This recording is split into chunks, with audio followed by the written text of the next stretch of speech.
Hi! Hello! నమస్తే. Welcome to our channel. ప్రస్తుతం స్టూడియోలో మనతో పాటు ఉన్నారు రమేష్ పసుపులేటి గారు, ఫైనాన్షియల్ ప్రొఫెషనల్. నమస్కారం అండి. నమస్తే మేడం. ఎలా ఉన్నారండి? బాగున్నాను. Thank you. సో, మెయిన్‌గా ఇప్పుడు చాలామంది ఫైనాన్షియల్ ప్లానర్ కోసం చూస్తున్నారు. బట్ అందరికీ తెలియని విషయం ఏంటంటే, ఏ ఏజ్ నుంచి మనం ఫైనాన్షియల్ ప్లానింగ్ అనేది స్టార్ట్ చేయాలి?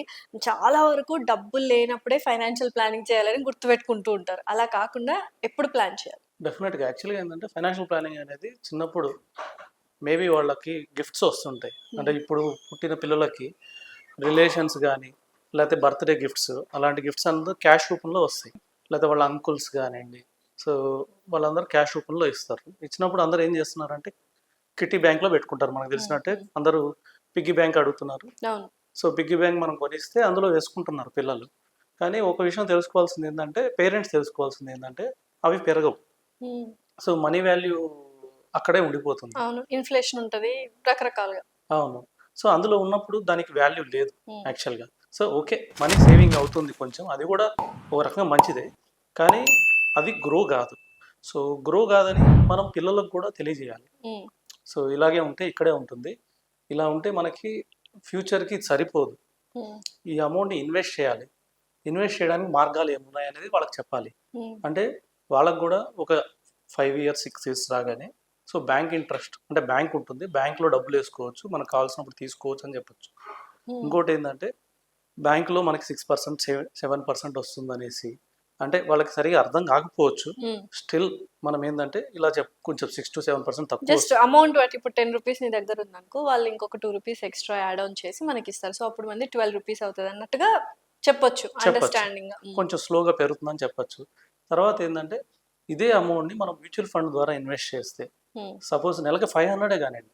హ్మ్. సపోజ్ పిగ్గీ బ్యాంక్‌లో రూ. 5,000 అయ్యాయి. ఈ రూ. 5,000 మనం ఇన్వెస్ట్ చేసేయొచ్చు. ఇన్వెస్ట్ చేసిన తర్వాత వాళ్ళకి చెప్పొచ్చు. ఈ రూ. 5,000 కాకుండా నేను నీ అకౌంట్‌లో రూ. 500 వేస్తాను మంత్లీ. ఈ రూ. 500 ఎస్ఐపి ద్వారా కట్ అవుతుంది. అప్పటికే వాళ్ళ పేరు మీద మనం ఒక పాన్ కార్డ్ తీసుకోవచ్చు. యాక్చువల్లీ మైనర్ పాన్ కార్డ్స్ ఉంటాయి. మైనర్ పాన్ కార్డ్ 0 ఇయర్స్ నుంచే ఇస్తారు. సో, మైనర్ పాన్ కార్డ్ ఒకటి అప్లై చేసుకొని, తర్వాత మైనర్ బ్యాంక్ అకౌంట్స్ ఉంటాయి. గార్డియన్ పేరు మీద అంటే ఫాదర్ గానీ, మదర్ గానీ గార్డియన్ ఉంటారు. సో, వాళ్ళ పేరు మీద, పిల్లల పేరు మీద కూడా బ్యాంక్ అకౌంట్ ఓపెన్ చేయొచ్చు. హ్మ్. సో, మైనర్ బ్యాంక్ అకౌంట్ ఒకటి ఓపెన్ చేసుకొని, దానికి కూడా పాన్ కార్డ్ కూడా అవసరం లేదు. స్టిల్ వాళ్ళ పేరున కూడా ఒక పాన్ కార్డ్ తీసుకొని, ఈ విధంగా అప్లై చేసిన తర్వాత, సో, వాళ్ళ అకౌంట్‌లో మనం ఎవ్రీ మంత్ ఇదిగో నేను నీకు 500 గిఫ్ట్‌గా ఇస్తున్నాను అని చెప్పి వాళ్ళ అకౌంట్‌లో వేసి వాళ్ళకి చూపించి, అవి 500 ఎస్ఐపి రూపంలో, మ్యూచువల్ ఫండ్ రూపంలో ఇన్వెస్ట్ చేయొచ్చు. హ్మ్. సో, ఇంకా మార్గాలు కావాలనుకుంటే కొంచెం షేర్స్. వాళ్ళకి కొద్దిగా షేర్స్ గురించి కూడా అంటే వాళ్ళకి అంత నాలెడ్జ్ ఉండకపోవచ్చు అని ఎనీవే డెసిషన్ తీసుకునేది పేరెంట్సే. హ్మ్. గార్డియనే పేరెంట్ సో, పేరెంట్సే వాళ్ళు డెసిషన్ తీసుకుంటారు. కానీ వాళ్ళకి చెప్పాలి. ఇదిగోరా బాబు నీకు పాప ఇది నీకు నీ పేరు మీద ఇన్ని షేర్లు కొంటున్నాం. ఇన్ని యూనిట్స్ కొంటున్నాం మ్యూచువల్ ఫండ్స్. ఇవి నీకు ఫ్యూచర్‌లో ఉపయోగపడతాయి. నీకు పలానా కంపెనీ షేర్లు నీ పేరు మీద కొన్నాం. అన్నప్పుడు వాళ్ళకు కూడా కొద్దిగా క్యూరియాసిటీ పెరిగిద్ది. అరే! నా పేరు మీద వీళ్ళేదో ఇన్వెస్ట్ చేస్తున్నారు. అది తెలుసుకోవాలనే క్యూరియాసిటీ పెరిగిద్ది.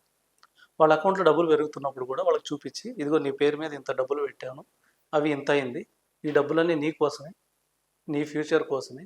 నువ్వు పెద్దయిన తర్వాత నీ ఎడ్యుకేషన్ కోసం, హ్మ్. లేకపోతే నువ్వేమైనా యూఎస్ ఎళ్ళాలనుకుంటే వాటికి ఫండ్స్ కోసం ఇక్కడి నుంచి ఇన్వెస్ట్ చేస్తున్నాను. చూడని చూపిస్తే సో, వాళ్ళు కూడా హ్యాపీ ఫీల్ అవుతారు. వాళ్ళకి కూడా కొద్దిగా క్యూరియాసిటీ పెరిగి ఏం చేస్తారంటే, వాళ్ళు కూడా ట్రై చేస్తారు ఫైనాన్షియల్ నాలెడ్జ్ పొందడానికి. సో, మనం ఎట్లయితే ఇప్పుడు న్యూస్ ఛానల్స్‌లో ఇట్లాగా వీడియోస్ హ్మ్. చూసి కొద్దిగా నాలెడ్జ్ పొందుతున్నామో, వాళ్ళు కూడా యూట్యూబ్‌లో చూస్తున్నారు. ఇప్పుడు చిన్న పిల్లలు కూడా షార్ట్స్ చూస్తున్నారు. యూట్యూబ్‌లో వీడియోస్ సో, చూస్తున్నారు. చిన్నప్పటి నుంచి ఆ సేవింగ్ అనేది మనం అలవాటు చేస్తే కాంపౌండింగ్ అనేది వాళ్ళకి ఆటోమేటిక్‌గా వచ్చేస్తది పెద్దయిన డెఫినెట్‌లీ. తర్వాత. దాంతో ఓకే. పాటు వాళ్ళు ఫైనాన్షియల్ నాలెడ్జ్ కూడా పొందాలి. అవును. డెఫినైట్‌లీ. సో, హ్మ్. కాంపౌండ్ ఎలా అయినా వచ్చిద్ది. కానీ వాళ్ళు ఒక ఏజ్‌కొచ్చి హ్మ్. 22-23 ఇయర్స్‌కొచ్చి ఫస్ట్ జాబ్ చేసినప్పుడు అక్కడి నుంచే వాళ్ళు ఫైనాన్షియల్ మిస్టేక్స్ అవాయిడ్ చేయగలిగితే సో వాళ్ళంత రిచ్ పీపుల్ ఎవరు అవ్వరు. ఓకే. సో, ఇప్పుడు ఫ్యూచర్ కోసం మనం సేవ్ చేసుకోవాలి, లేకపోతే ఇన్వెస్ట్ చేయాలంటే బెస్ట్ ఆప్షన్స్ ఏముంటాయి? ఫ్యూచర్ మనకు పక్కాగా సూపర్బ్‌గా ఉండాలి అంటే? డెఫినెట్‌గా అండి. మనం ఇన్‌ఫ్లేషన్ బీట్ చేయాలి. మనకు తెలుసు మన ఇండియాలో ఇన్‌ఫ్లేషన్ యావరేజ్ 6-7% ఉంది హ్మ్. ప్రెజెంట్. సో మనకి ఫ్యూచర్‌లో ఎక్కువ రిటర్న్స్ రావాలంటే ఎక్కువ అమౌంట్ కావాలి. మన అమౌంట్ తొందరగా డబల్ కావాలి. అంటే ఇన్‌ఫ్లేషన్‌ని బీట్ చేసి ఎంత ఎక్కువ రిటర్న్ ఎక్కడ ఇస్తుందో మనం కంపల్సరీగా దాని గురించి దాంతో ఎంక్వైరీ చేసుకొని హ్మ్. కొద్దిగా నాలెడ్జ్ పెంచుకోవాలి. ఏంటా డబుల్, ట్రిపుల్ ఇచ్చే కాంపౌండ్స్ ఏంటి? 3 ఉన్నాయి నాకు తెలిసి. హ్మ్. బ్యాంక్ ఇంట్రెస్ట్ అంటే ఇన్‌ఫ్లేషన్‌కి సమానంగా ఉంటుంది. హ్మ్. 6% అయితే 6%, 7% 7 అంటే మన రిటర్న్ 0. ఇన్ఫ్లేషన్ దానికి సరిపోతుంది. Hmm. కానీ ఇంకొక 3 ఇన్వెస్ట్మెంట్స్ లైక్ గోల్డ్ ఒకటి, రియల్ ఎస్టేట్ ఒకటి, తర్వాత ఈక్విటీ మార్కెట్స్ ఒకటి, ఈ 3 హై రిటర్న్స్ ఇస్తాయి. ఓకే. సో గోల్డ్ చూసుకుంటే మనకి గోల్డ్ కూడా ఆల్మోస్ట్ లాస్ట్ 30 ఇయర్స్ యావరేజ్ చూసుకున్నా, లాస్ట్ 20 ఇయర్స్ యావరేజ్ చూసుకున్నా అరౌండ్ 10%, 10 to 12% రిటర్న్ ఉంది గోల్డ్. అవును, అవును. సో లాస్ట్ ఇయర్ మనకు 27% రిటర్న్ ఇచ్చాలకి యావరేజ్ 10 to 12% ఇస్ గుడ్. ఇంకోటి ఏంటంటే గోల్డ్ మనకు తెలిసినట్టు సెంటిమెంటల్ ఒక ఇన్వెస్ట్మెంట్. సో అది ఒకటి ఉండాలి కంపల్సరీగా మన పోర్ట్ఫోలియోలో. రెండోది రియల్ ఎస్టేట్ చూద్దాం. రియల్ ఎస్టేట్ ఏంటంటే ఒకసారిగా పెరగదు, అలాగే ఒకే పెద్ద అమౌంట్ కావాలి, మేబీ చాలా ఇయర్స్ వెయిట్ చేయాలి మనం. చాలా ఇయర్స్ 10 వెయిట్ చేయాలి. Years down the line wait చేయాలి ఏదైనా ఇన్వెస్ట్ చేసినా కూడా. అవును, అది కూడా యావరేజ్ రిటర్న్ చూస్తే మనకి 7 to 8% కన్నా ఎక్కువ లేదు అంతే. Over period. సో 20-30 ఇయర్స్లో చూస్తే, అంటే కొంతమంది ఏమంటారంటే నేను 10 ఏళ్ళ క్రితం ల్యాండ్ పెట్టాను, 1 లక్ష పెట్టాను, ఇప్పుడు 5 లక్షలు అయింది అంటారు.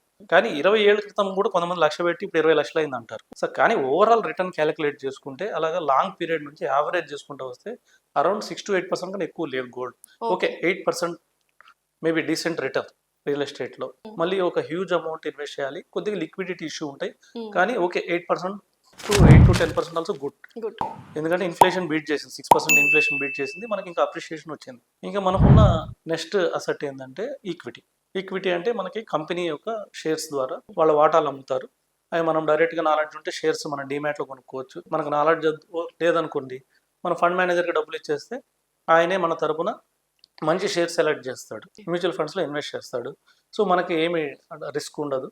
సో మ్యాక్సిమం రిస్క్ అంతా ఫండ్ మేనేజర్కి ఇచ్చేస్తాము. సో మన ఫండ్ ఆయన మేనేజ్ చేస్తారు. ఇందులో కూడా మనం చూసుకుంటే లాస్ట్ 13 ఇయర్స్ చూస్తే 15%, 14 to 15% రిటర్న్ ఈక్విటీలో. అంటే మూడిట్లో చూస్తే మళ్ళీ ఈక్విటీని ఎక్కువ రిటర్న్ ఇచ్చింది. 15 అంటే ఆల్మోస్ట్ డబుల్. ఈ లాస్ట్ 2 ఆప్షన్స్ కంటే డబుల్ అన్నమాట, థర్డ్ ఆప్షన్. డెఫినెట్గా. ఇంకొకటి ఫ్లెక్సిబిలిటీ ఏంటంటే ఈక్విటీలో మనకి హైలీ లిక్విడిటీ, ఎప్పుడు కావాలంటే అప్పుడు. ఇప్పుడు సపోజ్ రియల్ ఎస్టేట్ ఉందనుకోండి, మనం ఇవాళ అమ్మాలనుకుంటే ఇప్పుడున్న రేట్ రాదు మనకి. టుడే, యాజ్ ఆన్ టుడే, ఈరోజు నా దగ్గర ఒక ల్యాండ్ ఉంది, దాని విలువ 1 కోటి రూపాయలు అన్నాను అనుకోండి, 1 కోటి రూపాయలకి ఇచ్చేవారు కొనరు. మనకు అర్జెన్సీ ఉంది కాబట్టి తక్కువకే ఇస్తారు. నాకు ఇవ్వాలే కావాలి డబ్బులు అంటే 50 లక్షలు అంటారు. అంతే. 1 month టైం ఉందంటే మేబీ 70 లక్షలు 80 లక్షలు రావచ్చు. లేదు నాకు ఒక 6 months 1 year టైం ఉందంటే 1 crore రావచ్చు. కానీ గోల్డ్ ఒకటి, మనకి ఈక్విటీ ఒకటి, ఇవాళ అమ్మేసేయచ్చు. గోల్డ్ కూడా మనం తీసుకొని వెళ్ళిపోయి ఇమీడియట్గా పాన్ బ్రోకర్ వెళ్ళేసి సేల్ చేయాలంటే సేల్ చేయొచ్చు, లోన్లో పెట్టి లోన్ అమౌంట్ తీసుకోవచ్చు.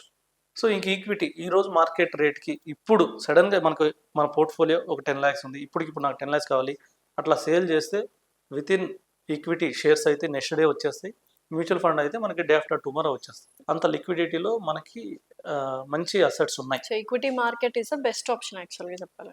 కరెక్టే. అలాగే మిగతా 2 కూడా మంచివే, గోల్డ్ రియల్ ఎస్టేట్ కూడా మంచిదే, సస్టైనబిలిటీ ఉంటుంది. ఇప్పుడు నా దగ్గర 100 రూపాయలు ఉంటే ఒక దాన్ని డైవర్సిఫై చేసుకొని ఒక 50 రూపాయలు ఈక్విటీలో, ఒక 30 రూపాయలు గోల్డ్, ఒక 20 రూపీస్ రియల్ ఎస్టేట్, లేదంటే సో అకార్డింగ్లీ మన ఇన్వెస్ట్మెంట్ ప్యాటర్న్ బట్టి మనం ఇన్వెస్ట్ చేసుకోవచ్చు.